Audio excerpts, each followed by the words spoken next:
As promised, I said I'd do this review on this amazing MH Mega, Laver and wood obviously. So this bat I've actually had to negotiate to get it sent over to me because the owner really loves it and didn't want to let it travel. No, I'm kidding. He was happy to send it over.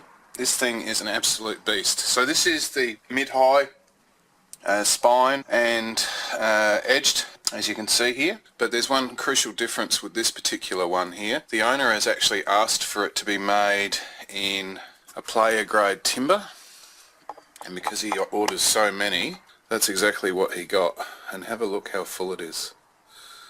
There's just maybe minimal, I can't even see a millimetre. There's pretty much a tiny bit of concaving there maybe, but it's just massive. And like the Mega, it's got the full flat face with the edges been rounded properly. So this is reserve grade timber. 1, 2, 3, 4, 5, 6, 7, 8, 9, 10, 11, 12 grains. A little bit of a watermark here that's going to actually ping off, and a little bit of branch coming through at the bottom here, which is outside of the playing area. No major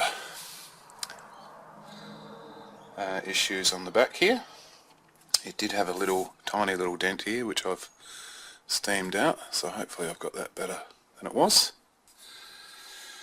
As usual, Laver and Wood's finishing is pretty good,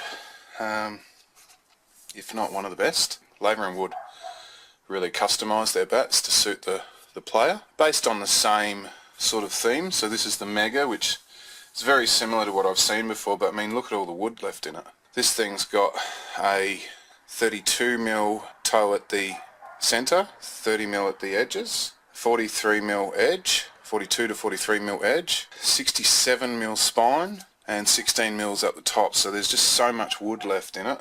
But because the owner has asked for this to be made in a player style timber, it comes in scuffed at just over 212, which is amazing. Yeah, they do use a lighter latex grip. These things only weigh about 1.1 or 1.2 ounces. The other thing it's got the C10 handle insert. So this honeycomb, they've got a carbo, a honeycomb and a standard. The carbo is much stiffer, although the actual inserts only go about that far, whereas the honeycomb is not as stiff as the carbo, but it adds a little bit more weight to this end of the handle, providing effectively a much better counterbalance than just a standard cane handle or even the carbo. Carbon being probably a little bit lighter, but having less flex. I don't know how long Laver and Wood handles last, but I do know that they're well made. So I've called it an MH, it says reserved there. Really good quality binding, as you can see there, and they put extra glue on top of it just to make sure it's going to hold together and also give a little bit more weight to the handle, providing more counterbalance. You, the owner, have the option to obviously add a grip to any bat that you choose, but getting it made with perfect balance like this has by a master craftsman like James Laver or any of the other master bat makers in the world is probably better than buying off the shelf. So this bat says 212. Pick up, the balance is really nice, and I'd say it feels just a bit less than 212, maybe 211 and a half. Let's give it a tap up.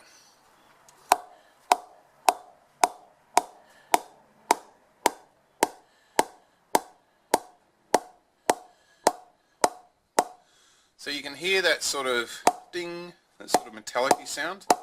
It's got really good ping to it. Slightly in the, not as high pitched as it can be, but pretty much she's pinging all the way through to the toe. Off centre, up high, down into the business end, point of least vibration, and the toe.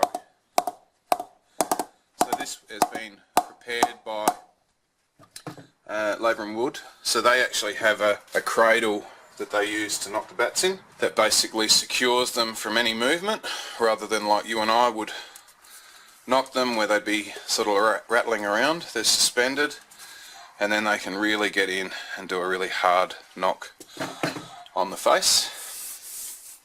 So this bat is pretty much ready for net use, throwdowns, starting from there, going on. But yeah, what an impressive bat. Just so light for its weight and huge. So yeah, is it actually going to fit through? Of course it's not going to fit through. It gets stuck about there.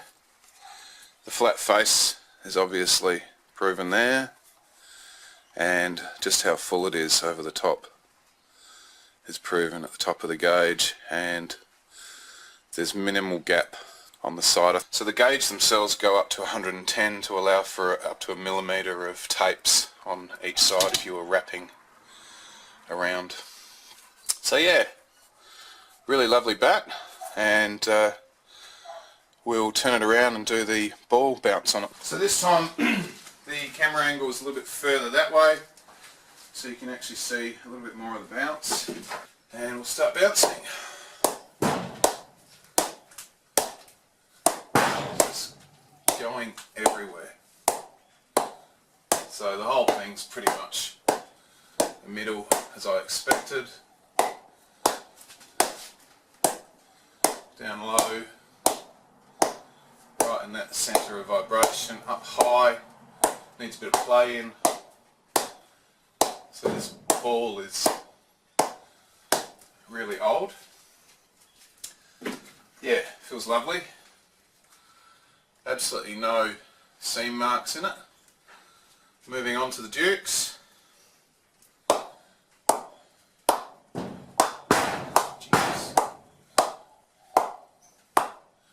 I don't have a lot of roof space to sort of do this, to try and get the perfect lighting and camera angle.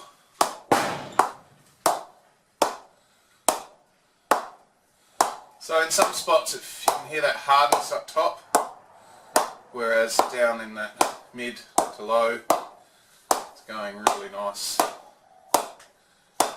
So this is actually the second time I've done the whole review. I wasn't happy with the first one, and there are absolutely no seam marks from the Duke's ball then, and it's the same today. So this bat is ready to go, and I really thank the owner for enabling me to review it. It's a Laver and Wood Mega. I'm calling it high mid. Absolutely full, should weigh 3 pounds, massive toe, and she comes in at 212. Absolutely amazing. Thank you very much. Another excellent bat from Laver and Wood, and thank you very much to the owner.